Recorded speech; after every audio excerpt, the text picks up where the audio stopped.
Bismillahirrahmanirrahim. Elhamdülillahi Rabbil alemin. Vessalatu vesselamu ala eşrafil enbiya'i vel mursalin. Allahümme allimna ma yenfa'una ve enfa'na bima allamtana ve zidna ilmen ve amelen ve fiqhan. Bugünkü sabagыбыз öte zarыл болгон сабактардан ошол кандай учурда намазды токтотуу важип болот же болбосо жайыз болот. Кандай учурда намазды токтотуп башка бир адамга жардам керек болуп калган учурда ага жардамга шашылуу керек болот. Же болбосо намазды кечиктирип туруу же намазды токтотуп туруу абалдары болуп калат ушундай инсанда. Ошол учурда ушундай эң зарыл болгон ибадаты дагы бир адамдын өлүм коркунучу болуп жаткан учур болсун же болбосо ошондой бир кыйынчылык абал болуп калса, кандай учурларда намазды токтотуп туруш керек? Ушул маселелер жөнүндө сүйлөшөбүз. Yani faslun fîme yucibu kat'a salati ve ma yucizuhu ve gayri zâlike min te'khiri salati ve terkiha dedi. Yacibu kat'u salati bi istigâseti melhufin bil musalli. Namazды toktotуу vacip bolot. Namazды же болбосо бузуу vacip болуп кала турган учурлардан кыйын абалда калган, намаз окуп жаткан адамдан жардам сурай турган болсо, бир кыйын абалда калды, ошол бир залым ага зулум кылып жаткан болсо, же болбосо бир адам сууга чөгүп жаткан болсун, же бир жайга от кеткен болсун бир үйгө, же бир адамга бир айбан ташталып калды, бир жырткыч айбан таштады, же болбосо бир ит аны талап жаткан болсо, ошондо намаз окуп жаткан адамдан жардам сурай турган болсо, анда намаз окуп жаткан адам эмне кылыш керек? Намазыны токтотуп ага жардам берсе болобу? Күнөөкөр болуп калбайбы? Десек ушул жерде жок. Эгер намазын улантып тура берсе, ага барбасак, балким күнөөкөр болуп калат. Намазын токтотуп, ушул жерде намаздан чыгып, ал адамга жардам колун чозуш керек, жардамга шашылыш керек экен. Эгер ушул нерсеге кудурети жетсе, эгер кудурети жете турган болсо, ага жардам кылууга мүмкүнчүлүгү, ошол күчү жете турган болсо экен. Эгер күчү жетпей турган болсо, анда намазын окуй берсе болот. Азыркы учурда негизи күчү жетсе болот. Башкаларды да чакырып, жардамга чакырып, же болбосо ошондой күчү жетпеген учурда дагы башка бир ага жардам кыла турган адамдарды чакырып, ага жардам кылса болот экен. Ошондой абалда дагы намазды токтотсо болот экен. Жана бир маселе, ошол ата-эне чакырганда намазыны токтотуш важип болобу? Намазын токтотуш керекпи десек, эгер ата-эне дагы азыркыдай бир кыйналып, кыйын абалда калып, сизди жардамга чакыра турган болсо, ал жерде деги ата-эне дагы важип болот. Ата-эненин чакырууга да жооп бериш керек.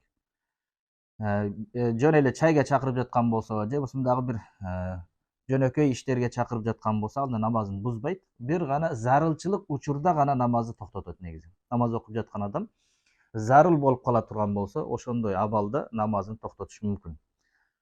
Болбосо ата-энеси намаз окуп жатканын билсе, анда чакырса жооп бербесе дагы болот. Намаз окуп жатат, балам намаз окуп жатат деп билсе, анда жооп бербесе күнөөкөр болбойт. Өзгөчө азыр биз айткан фарз намаздарда болсо дагы, намазды бир кыйналып калган адам жардамга чакырса, сиз намаз окуп жаткан болсоңуз, ал фарз намаз болсун, важип намаз болсун, нафил намаз болсо, анда сөзсүз ал жерде жардамга шашылыш керек. ويجوز قطعها بسرقة ما يساوي درهما. Жана бир уурулук болуп жаткан болсо, сиз намаз окуп жатасыз, бирок сиздин жакыныңызда бир уурулук болуп жатат.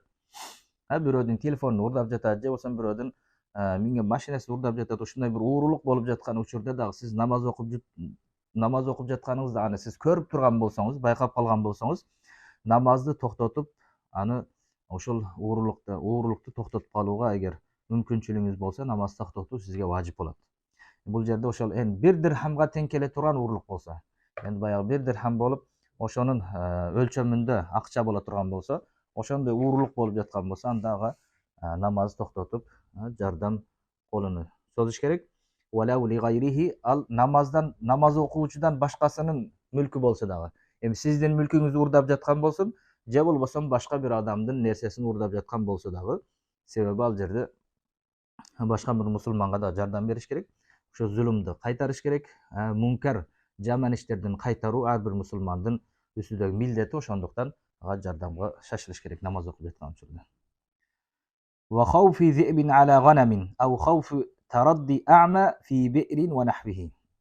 Жана намазды токтотуу жайыз боло турган учурлардан bir karışkır je bir börünü koyuna korkup жатат. Эгер намаз окусам, намаз окуп жаткан учурунда koyuna мисалы карышкыр келип, koyuna кол салган болсун, ошо koyuna келип тийише турган болсун, же болбосо bir көзү көр адам келип bir жерге чоңкурга түшүп кетейин же болбосо bir жардан кулайын деп жаткан болсо, аны өзү билбей жатып ошол жака кетип жаткан болсун, bir кудукка же болбосо ошондой bir чукур жерге түшүп кетиш коркунучу болсун, же болбосо bir жаш бала кетип жатат.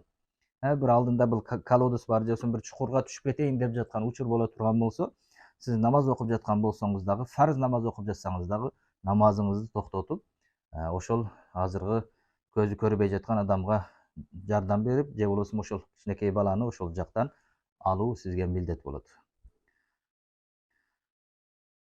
وإذا خافت القابلة موت الولد. Жана ушундай намазды токтотуу зарыл болгон нерселерден ошол төрөтүп жаткан, бул дагы азыркы учурдагы баягы төрөтүп жаткан аялдардын маселеси. Ушундай bir намаз маал болуп калды, бирок bir аял төрөй турган. Ошол төрөш учурунда, мисалы, сиз намазыңыз каза болуп кетсе дагы, эгер сиз намазга кетип калсаңыз, бул аялга bir коркунуч боло турган болсо, же болбосо ушул баласына bir коркунуч боло турган болсо, төрөлүп жаткан.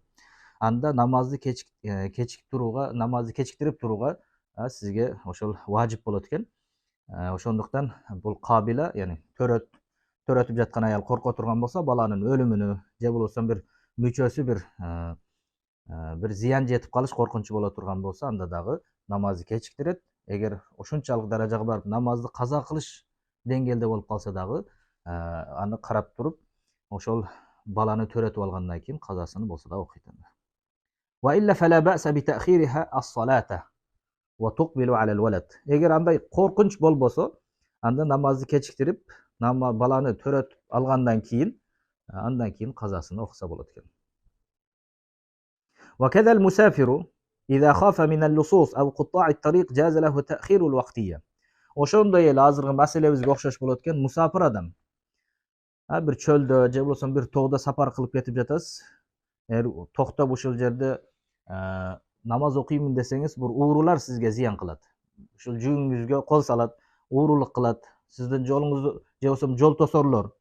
Азыркы учурда рекеттер ошол жерге токтоп намаз окуп жатсаңыз, сизди келип тонойт ошол жерде. Же bir жырткыч айбандар болот ошол жолдо. Же bir ошол көч күтүшүү же болбосо сел коркунучу боло турган жер болушу мүмкүн. Эгер ушундай жерлерден өтүп жаткан болсоңуз, мисалы машинеңизде болсун, ал жерде ошол убактылуу намазды да кечиктирүү жайыз болот.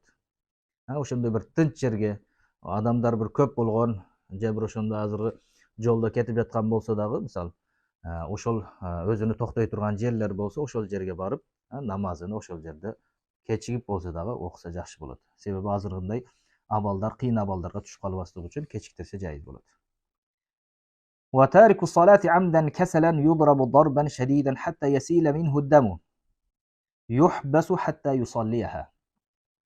Dagы bir maselebиз намаз окубаган адам. Негизи биздин мазхабта намаз окубаса эмне өкүм болот ага? Yani fiqhi жактан, шар'ий жактан казы кандай кылып өкүм чыгарыш керек ал намаз окубаган адамга?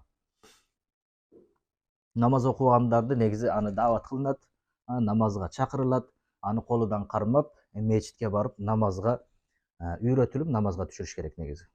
Ушундай bir жалкоолук себебиден намаз окубай жүргөн болсо, аны намаздын фарзияттыгын билет, намаз фарз, намаз окушум керек дейт. Азыркы учурда көпчүлүк адамдар баягы кечиктирип намаз окубай жүргөндөй, аны негизги анын өкмү фикдагы ага bir жаза колдонулат экен. Ага жаза берилет экен намаз окуган адамга. Жана аны bir камап коюлса да болот экен. Ошол намаз окубай жүргөндүгүнө ага ошол камап аны даават кылынат экен.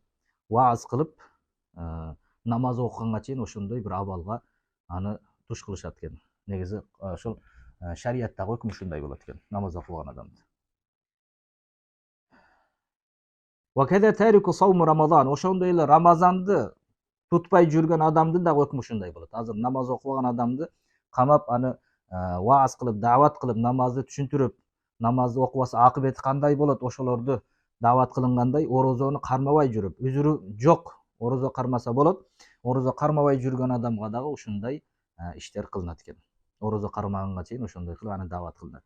Бирок вала юктал илля иза жахада ау истахафа би ахадихима.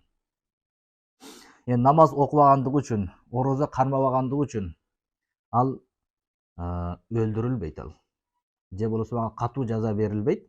Себеби намаз окубаса дагы биздин акыйдада намаз окубаса, бирок намаздыгын инкар кылбаса, намаз фарз, намаз окушум керек дейт, бирок жалкоолук себебиден намаз окубай жүргөн болсо, аны күфүргө же болбосо башка жака чыгарбайбыз. Ал болгону күнөөкөр болуп калат. Намаз окубаса үзүрү болбосо, азыркыдай же аял болсун, же эркек болсун, намаз окубай жүрсө, ал ушул фасыктык болуп калат, күнөөкөр болуп калат негизи.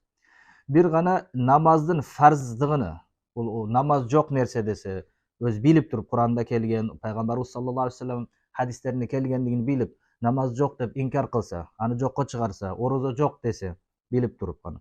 Бул диндеги зарыл болгон нерсени жокко чыгаргандыгы үчүн ал ага күфүр, коркунч болуп калат. Же болбосо ошо намазды же болбосо орозону баягы маскара кыла турган болсо, же болбосо ушул намаз окугандарды, Рамазанда орозо кармагандарды аны азыр ошол Куранда фарзияттыгын билип туруп, аларды тоотпай турган болсо, же бир ошондой аларга жакшы мамиле кылбай турган болсо, анда дагы ага күфүр коркунучу болуп калат негизи. Кудайым андай нерселерден сактасын.